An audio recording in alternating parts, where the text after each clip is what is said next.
All right, today on Talk Tickers, we're digging into a real head scratcher, AbbVie's fourth quarter results. Now, on paper, the company reported what looked like an absolutely stellar quarter, but the market's reaction, well, it was anything but a celebration. So get this. AbbVie comes out with revenue over $16.6 billion, and they beat expectations. Their adjusted earnings? Also a beat. Now, you'd think the stock would pop on that news, right? But nope. Instead, it closed down almost 4%. So the big question is, what did the market see that the headline numbers didn't? To really get what happened, we've got to start with the numbers themselves. And look, on the surface, they looked really, really good, unambiguously strong even. Let's start with the bottom line, right? Adjusted earnings per share, or EPS, came in at $2.71.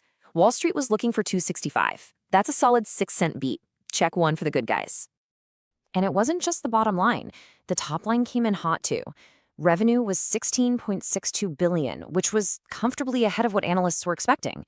I mean, that's a beat of over $200 million. Not exactly chump change.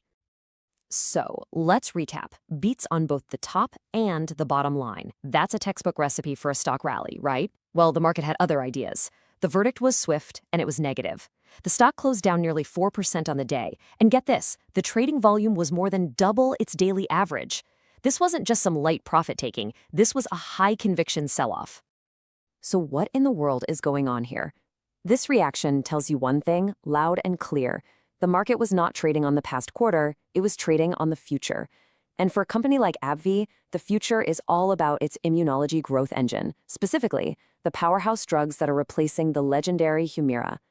And this is where we find the crack in the armor. You can think of their immunology franchise like it rests on two massive pillars, Skyrizi and Rinvoq. And they had a bit of a split decision. Skyrizi was an absolute monster, pulling in over $5 billion and just crushing expectations.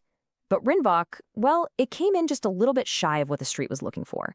Now, it was a small miss, but in this kind of market, that's all it takes. Now, that tiny miss on Rinvoq, it landed right on a raw nerve for investors, and that nerve is competition. As the analysts at William Blair pointed out, the market is laser-focused on competitive threats, especially from Johnson & Johnson's drug Tremfya.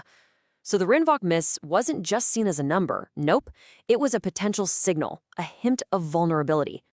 Okay, so this whole situation sets up a classic Wall Street showdown. On one side, you have management's long-term, really confident story. And on the other, you have the market's immediate, sharp-edged fears. Two narratives completely at odds. Let's just break this down. You have management, and they're talking about their record sales, their amazing transition away from Humira, the whole diversified platform. But the market story is way simpler and much more focused. It's just Rinvoq miss, competition bad. Two totally different ways to look at the exact same set of facts. And look, to be fair, management brought the receipts. They backed up their story with some seriously strong forward guidance. We're talking nearly $67 billion in revenue and an incredible $18.5 billion in free cash flow. I mean, come on, these are not the numbers of a company that's in trouble. So, you have this bullish guidance from the company, but a super skeptical reaction from the market. How do we make sense of this? How do we separate the signal from all that noise? Well, here's our take on the path forward. Okay, so here's the bottom line. For the next quarter, forget everything else. All eyes are going to be on Rinvoq, period. Its demand numbers against the competition, that's the whole story. And the stock's price? It's going to be all about whether the market believes in the long-term strength of that immunology growth engine. Right now, with this tension, this pull between great fundamentals and this competitive anxiety, the risk-reward feels pretty balanced. So for us, that's a market perform rating for now.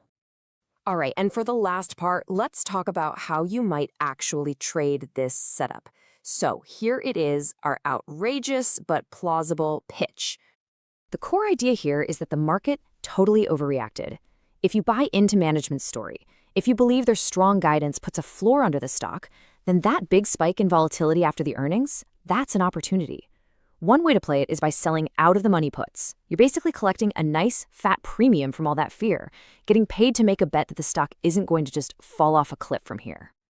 And as always, we have to say it, this is not financial advice. This is just our analysis purely for educational purposes. And that's our deep dive on AbbVie's very paradoxical quarter. Thanks for tuning in.